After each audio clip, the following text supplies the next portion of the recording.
Good evening, good evening. Welcome back to the Candid Conversation Show. My name is Ruby, and on the show we discuss topics that are unspoken and taboo in our community. Over the next 2 weeks, my sister and I, we're going to be sharing our personal journey. This evening, Muriel is going to be discussing finding peace and being a domestic violence survivor.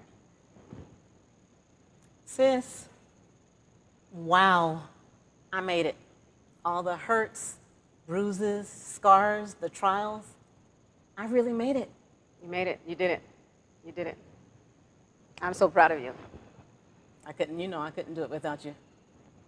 I couldn't. I need that strong person to be right by my side.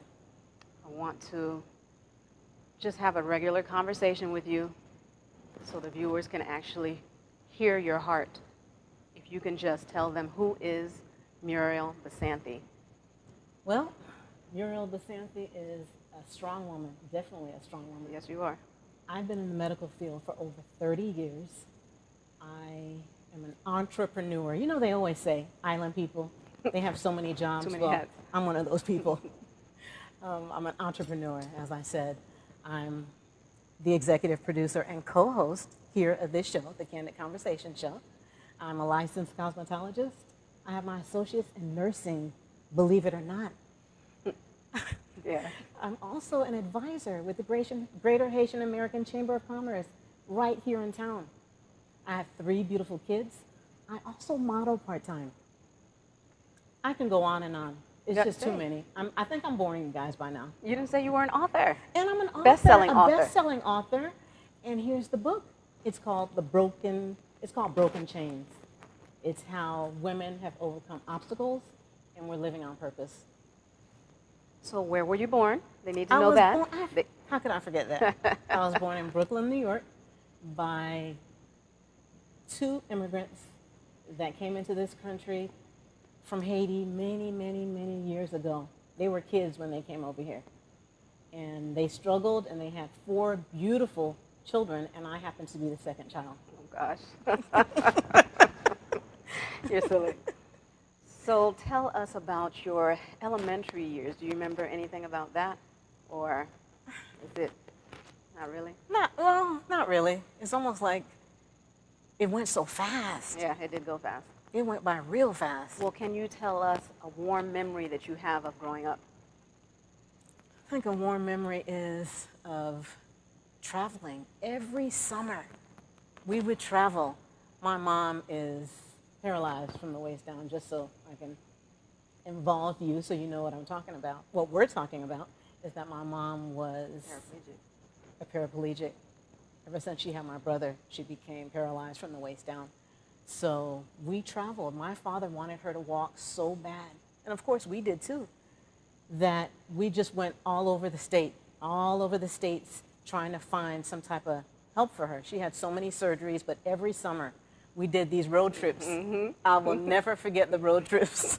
I remember playing with the crabs. You remember? Exactly. Yeah. Crabs on the beach. Mm-hmm. And then talking about, we know cars by heart. We know any car, all the makes and models. Once they drive by, we were taking, we were counting. Guesses. Counting. There's one. Uh-huh. Yeah, we had some, I have to admit, we really did have some good trips. We were from New York, Miami, we were Texas, we were everywhere. Yeah, everywhere. They did a great job. Yeah, they did. Yeah. So what else? What about high school? High school, oh my gosh. Here we are. Just 2, I can't say I was shy. I really can't say no, too you shy. cannot. I can't say we were shy, but we went to private school. Our parents were able to afford for us to go to private school.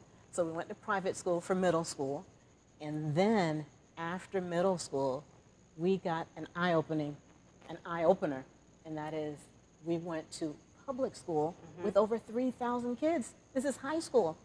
Yeah, it was that was a shock. It was a shock. All these kids, it was just almost scary because being in a private school, it's very small and family-oriented. Yeah, everybody knew everyone knew everyone, so it was kind of hard. I remember in high school adapting because everybody called us twins. Exactly. What do you remember about that? We still every single day. People still say that. Oh my gosh. Yeah, we're twins. They don't know, but yeah, I don't. I'm almost 2 years older than her. Believe it or not. Almost 2 years. Everybody thinks I'm the oldest one. She's more. Refined. Oh, excuse you. I'm more refined. She's more contemporary. Yes. There you go. I'll take that. I'll take it. And so after high school, can you share a little bit about your journey there? Well, after high school, I ended up going to college. Actually, I moved. Remember that time that That's I right. moved to Alabama and went to school there, went to college there for a couple years, and then I ended up coming back home. But then I went to cosmetology school. I ended up going to A lot of nursing people school. don't know that you're a cosmetologist. Yeah, a licensed cosmetologist for years. But you know what? You wear many hats. I'm just now thinking about it. You really wear a lot of hats. Yeah, too many, right? Yes, like too I many. said, Yes. they always say island people. Yeah, we always have too many hands Too in many the pot. things going on. Thank goodness I don't do all of them all at once. Yes, yes. You know, I couldn't juggle. So when you came back to Florida, what were you doing? I know you went to nursing school. I went to nursing school before I left to go.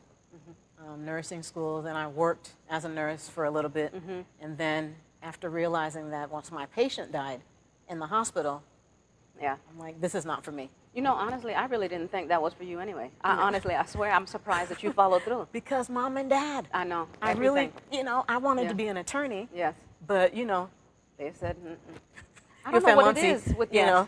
I don't know why the island people always want you to be a doctor, lawyer, nurse. they didn't want the lawyer, though. Yeah, Because that's what true. I wanted. That's true. That's That true. was my Yeah. original. I don't wanted an understand attorney. that. They Yeah. said that lawyers lie too much. Well, Fed teach, well, don't become an attorney.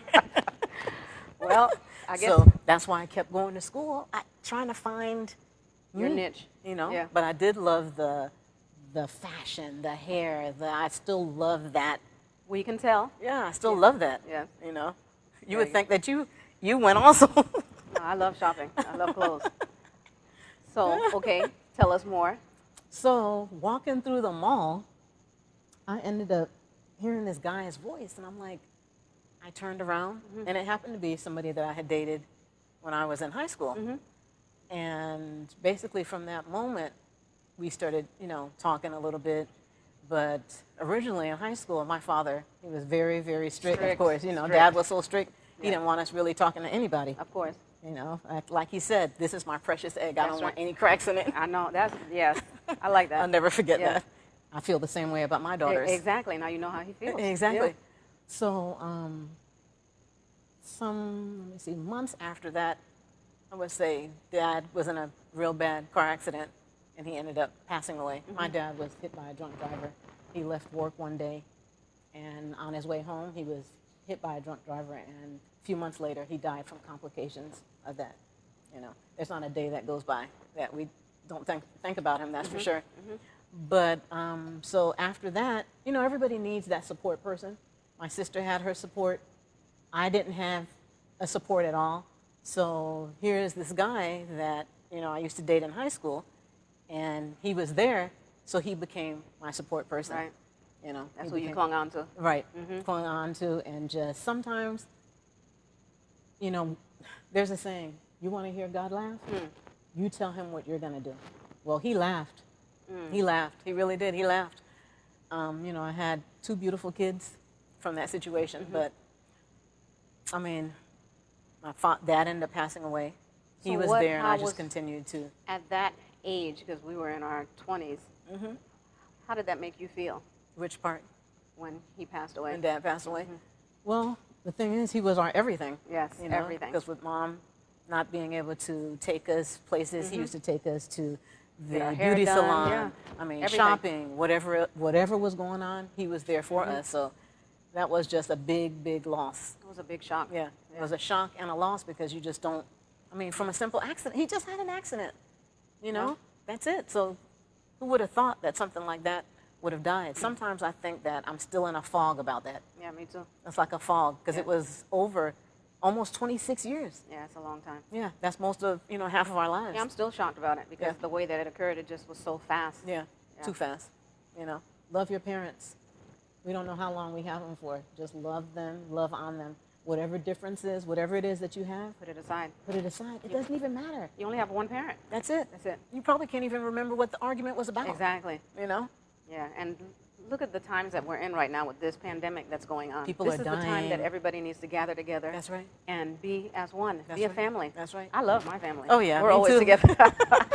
I love being with my family. We have a good time. We're always laughing. We laugh. Yeah. We finish each other's sentences. Absolutely. We wear the same clothes. We like the same styles. Exactly. Yeah, So- so it's almost like we're twins. Exactly. Almost. And so in the marriage, Uh-huh. we're going back to this. Mm-hmm. In the marriage, what sort of things did you experience, if you can share?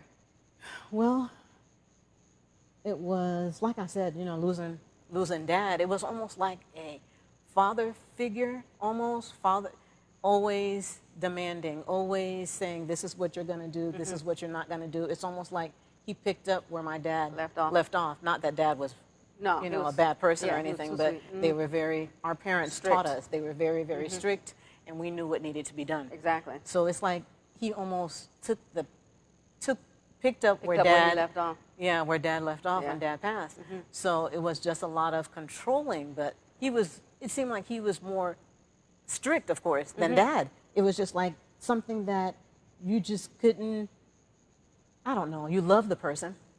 You love the person, and who wants to argue? Sometimes I would just walk away. You know, Yeah. he would find me, and then That the only stresses you out even arguments more. would start, but it was just every little thing. It was like I wasn't good enough. Did you feel that you weren't good enough, or he just portrayed that to you? No, he made me feel like I was not good enough. And I had all this education, more education than him. Right. I mean, I had all these talents. I was a happy person. So maybe he was just trying to lower your self-esteem. Probably you think? so, maybe to lift his. I'm not sure. But it was just he had like a real hold on me. Was it narcissistic behavior? I believe it was. I believe it sounds was. like it. It seems like it. Do people know what a narcissist is? Narcissists, they basically think of themselves. They're controlling. It's their way or no way. Right. Yeah. That's it. It's- So it's- it almost seemed like that was him. And if I tried to, or anytime I said, you know, you need to go get some help, Right. I don't have a problem, you have a problem. Usually that's what happens. You know, Yeah. I don't have a problem, it's you. So, you know, no matter how many times I would ask, Did you feel that you had a problem though?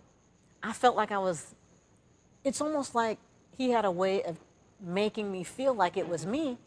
And I know that, I mean, I'm not perfect. No, no one is. I'm not perfect, but if I cook, I clean, Take care of the kids. take care of the children, you're taken care of, and then at night when I'm trying to sleep, you're still taken care of. I mean, come on. Yes. You know, you would think that, okay, man, you've got it going on. Exactly. And I would tell him that, you got it going on. You act like you don't know it, but you got it going on. So if you realize that, you just wanted to remain because of the children, or? Yes, because, you know, I had the oldest. I had my oldest child, you know, before him. Right. So I had her, so that was one father. And here, So you were trying to just hang in there and make it work. right, make it work. Who wants to go through a divorce? Nobody wants to go through that. I don't want that for my children. Right. I wasn't experienced that. I wasn't brought up in that type of household. Exactly. You know, mom and dad, we never saw the argument. I'm not saying that they were the perfect couple and they never argued, but we never really saw that. I've never ever seen it. No, never, they ever would do seen it. that behind closed doors, and that's the way it should remain. Well, at first I used to think that, but then after I got married, I realized that no, because I honestly thought it was supposed to be fairy tale. My first argument, I started saying, Yeah. oh my gosh, we're not going to make it. And then I was told, no, that doesn't mean that. That's real life. Right. So you should let your children see disagreements. A disagreement, Yes. but not a major argument where you're cursing at each other. Exactly. That should not be No, in front of absolutely your not. children. But I agree. You're right. Yeah, a simple disagreement they need to see because nothing is perfect. Nothing's perfect. It's not a fairy tale. It's not a soap opera. That's right. Yeah. I thought I was living a fairy tale. I really did. I didn't feel that way because I know when you all used to visit, I would feel that something was there. I didn't say anything, but I felt something was there because there was little things that was said by him, and then I'd say, well, Why would he say that? yeah, why would he say that? Why is he trying to attack her in that way? Right. So, But why I say fairy tale is because I had this big, beautiful wedding. it was You know, beautiful. I had, you know, just it seemed like I could just do whatever I want. I didn't have to think about it. I didn't have to really look at my bank account because I knew it was being taken care of. Money was there. I just swiped my card, and so that part right there, I say, I thought it was a stable, fairy tale. yeah. Yeah, because I know a lot of people personally that they struggle Exactly. every single day. You know, so at that moment, for those few things, I'm like, oh, I'm fine. You could deal with it. I can deal with this. Exactly. It's going to be okay. I can deal with it. So I stayed. And here we go. When the children came into the picture, did it become worse? Finally, on the outside looking in, I realized that when my son was born, and I had to put my attention, basically most of my attention, to a newborn. Yeah. He can't take care of himself. Right. He can't feed himself. He can't change his diaper. He did not ask to be here. Right. So some of that attention was not on my spouse. So at that time, I feel like that is when it started, because he wasn't getting all of my attention. It needed to be about him. Was he supportive, though, with the child? Absolutely not. So you had to do everything? Yeah, everything was a show. You know, it was a show. Yeah. I had to have, I had a Mercedes when we got together, and I had to have the biggest Mercedes, so he bought me another. And everything was a show. We would go to church, and he would have to pull under the, what do you call that? Awning. Had to pull there, come open the door for me, help me out, basically like carrying me out of the car, get the children out, drop us off, like the good husband should. Of course. But what was happening in At the car, home. or in the car, before we even got out, oh my goodness, believe me, it was nothing. It was nothing nice. Wow. So, and you're walking in the church. Right. Praying. And looking at people and giving people advice on how. Yeah, I remember that. A lot of advice was always given. Yeah, you need, and I would always say, why don't you take and use some of your own medicine? Oh, wow. You're preaching, you're telling people all of this, but then you're not using any of it as well. Yourself. You're not using it. Practice what you preach. There you go. But, he was just, he thought he did no wrong, so. What was the final breaking point, you feel? Well, let me say that about 2 years later after having my son, and I realized that I don't think that I just can't do this. And I didn't want to disappoint mom and dad because of all the money. You have to think there was a lot of money that they spent, and that's just me. That's just the kind of person, just because of how we were raised. Of course. That all this money was spent on me. Yeah. They could have spent that money on something else, Exactly. paid a couple extra bills or whatever. Yeah. So I just said, I think I could do it. Let me just try. And then finally, from going, hyperventilating, having anxiety attacks, panic attacks, I'm like, listen, I have to value myself more. Absolutely. I have to value myself more. So I'm like, I can't do it anymore. I can't. I think we need to just separate or get a divorce. I just can't do it. You didn't think to actually do counseling before? I asked asked, several and times. What did you get back in No, return? that there was something wrong with me. It was not him. That I'm the one that needs to seek counseling and not him. So he just didn't want it. He was didn't want to hear stubborn, it. or he just didn't He want just it? said no, because Okay. he would have the last word. Of course. He had the first and And the the last last. word. So it's like, here I am sitting like a dummy. Now looking at it, I'm like, I was so dumb. But a lot of people, I'm sure, are saying, well, why didn't you just leave? You know how people love to say And that. I hate when I people can't say stand it that. either. Unless you have been in an abusive Walk relationship, in my shoes. do not, don't you dare say, well, why did you stay? Or why didn't you leave? What was your problem? Maybe there's something wrong with you. Right. Because if you're going through all that, why would you stay and then have kids? Shut the hell up. Shut the hell up. I know that's right. I agree. Yeah, no. Yes, don't speak on it. Don't I'm speak not- on it. If you want to really piss me off, you start having that kind of conversation with me. Until you walk in my shoes, It's true. don't speak on it. Yeah, you don't know what somebody is going through behind closed doors. I know we felt things were going on, but we didn't say anything. I'm the type of person who, unless somebody is physically hitting you, Right. I'm not gonna let Right. somebody deal with their own relationship. Right. But I remember one time when Mom was here and he said, she can't leave me because nobody's gonna want her with all these kids. And I said to myself, What is wrong with I this can't guy? believe this man is saying this to To the his sister and the mother. That just tells you the type of person that, I said, I what? mean, who says that in front of I your said, family? she can find anyone she wants. She's beautiful. Just because she has the kids does not mean she can't find anybody. Right. But he would say that all the time. He would It always was like tell me belittling you. that. Right. Matter of fact, I've got to read an insert from the book, out of the book. If you leave me, no one is going to want you with kids, so you may as well just stay. And that was just all the time. All the time. I don't know why he felt that way, though. Just because you have kids does not mean that you cannot find another partner. Because that's how some people want to cripple you. They want you to stay and deal with whatever. They want you to deal with the negativity, the abuse. They want you to deal with that. And that's where I was.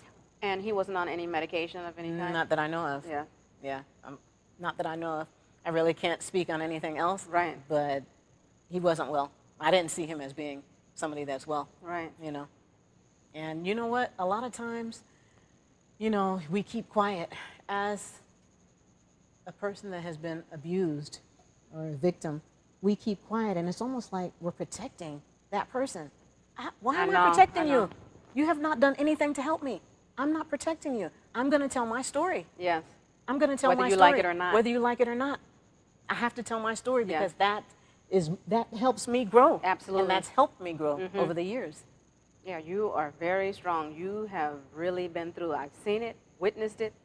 It's a lot. And then to boot, no form of child support. No. No, he refused. If you don't want to be with me, I'll make sure you don't get any money, nothing at all. And what father says something like that regarding taking care of his kids? Somebody that's a narcissist or somebody that just wants to just control every the situation. situation. Because these are your kids. I didn't just have them. I wasn't Mary. Right. I wasn't the Mother Mary. Right. You know, I didn't just have these kids by myself. So, you know, well, whoever you're with, they can help take care of the kids. Who says that to somebody? I've never heard of something like that. But Well, here we go, almost 15 years later. that's a long time without any type of support. And you ask why I do all these jobs? Yeah. That's it. Yeah, it I have makes to take care of myself and my children. Yeah, and it takes a strong, firm woman to do that. And it speaks on your parents. Yes. It speaks on your upbringing. Very strong. Yes. Very strong. They did an awesome job with us. They really did. And that's why I tell myself, I cannot fail. They struggled. They came into this country. Our ancestors struggled. I am not going to fail. I will not. So that's what keeps me going every single day is looking at those kids. They need me. They need me. Yeah, there's no choice. You know, they do. He does see them every few months. Right. But where are you? Where were you? Sometimes I feel so bad for my children. I used to cry at night, like, why do they have to go through this? They didn't ask to be here. Yeah. Why? Do they ever say that? They don't say it, but you can see it. Yeah, they're missing something. Yes. You know, they're missing something. And I can't just have any random man just move into my house to play father figure for my children. Yeah, in that case, you would have to just get a mentor. And that's what I eventually had to do, especially for my son. Exactly. Yeah, I had to do that. Especially the boys, they need to have a male role model. Yeah, and I've seen the when I look at him sometimes, you know, even the other day. I mean, I don't know if he'll ever see the show, but he'll be old enough. One day. Yeah, but just the other day, I said, "Son, what's going on?" And then he looked at me and he goes, "It's nothing." And then I said, "You can talk to me about anything. You know that. Boy. You can talk to me about anything because I see the pain in his eyes." Yes. And he goes, "I just feel like I don't matter." Oh my gosh. And I said, "Son, don't say that." That hurt me to my Oh my heart. gosh. That hurt me to the core because everything I do is for them. my kids. Exactly. He goes, "I feel like I don't matter." And I know how it is for especially our black young men. yes. They go through so much. It's a lot. You know, they go through so much. So to hear your child Say that. suffering, I see him. Sometimes I look at him and I just see the hurt. He is hurting. Yeah. He's hurt, and there's nothing I can do. Not a thing. All they want is their dad. That's it. All they want. I can only be mom. You know, some women will say, "I don't need a man. I can do it." Yes, I have. I have dated, and there have been men in my life that have stepped up to the plate. They have stepped up to the plate, but that's not their It's father. not their father. Yes. That's not their It's not the father. same. It's not filling that Yeah. void. Yes. You know, I'm glad that they did that. They didn't have to. But furthermore, they would have to do something because if you have me and my kids are a package. Package deal. So So do you think maybe he needs some type of help? He sounds depressed. listen, that's why I got him the mentor, and Okay, I'm hoping, very good. you know, and I always make sure, you know, I show the love. There's a lot You of have to, times that I yeah. end up coming home late, you know, but So tired, but still. I'm tired, but I still go in there. have to. Still have conversation with them. I send text messages. Yeah. We do, you know, video. You know, so I try. Very good.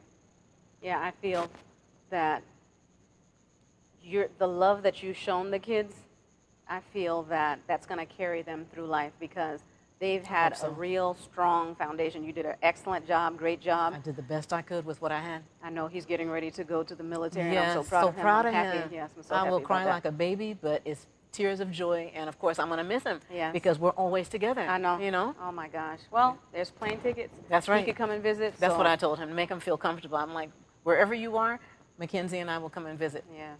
Yeah. I know we're getting pretty low on time. I don't know if you wanted to share anything with the viewers regarding domestic violence, regarding anything else that's personal. Yeah. Really, just honestly, if I can do it with 3 small kids, I'm not saying that I'm just so different and I'm so special and I'm all that, because I'm not all that. But if I can do it, you can do it too.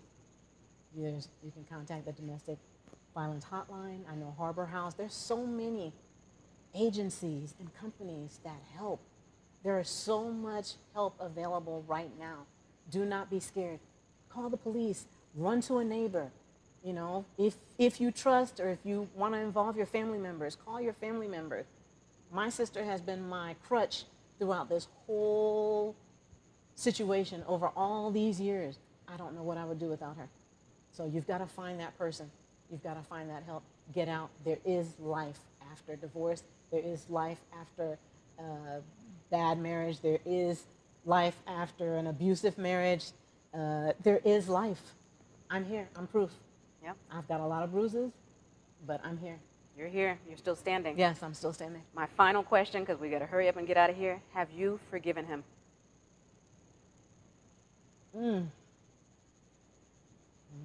That's a tough one. It really is. That is really a tough one because, you know, most people, the man ends up turning around and showing that, you know what, they're empathetic, they're willing to help, you know, take care of their children. Right. But he has not. Yeah, that never happened. It's never happened. You know, picking up your kids once every 2 months, that's not, no, you need to be there for your children. So they'll take that with them. That's something that hurt, that they'll take with them for the rest of their lives. And I hope that when they become adults, that they, as parents, are there for their children. I'm not telling them to stay in a bad relationship, but I hope that they are there for their children. It's very, very important. Yeah, I'm sure they will, because they've had great examples from both sides of the family, so I'm sure that they will. Yeah, I hope and so. I just want to say thank you for sharing your heartfelt story with everyone. Yeah, I wish I could really say more, yeah, you know, but I think that, I believe I said. Yeah, you said what you needed to say. Yeah, and we thank you. And yeah, thank you, sis. I love you. Love you too. Thank you for tuning in and joining us. We truly appreciate your continued support. Tune in next Tuesday for my personal journey. In closing, domestic violence is not just physical, it can be verbal, emotional, and psychological as well. Home and families are supposed to be a safe place, not a place to be victimized. Remember, male or female, rule number 1 is to know your worth and love yourself. Never get so attached that you accept being disrespected, used, lied to, or cheated on. Thank you for tuning in to Candid Conversations. Welcome to Candid Conversations online and TV show, a space where the least desired and hardest topics are brought to light in order to heal as a community.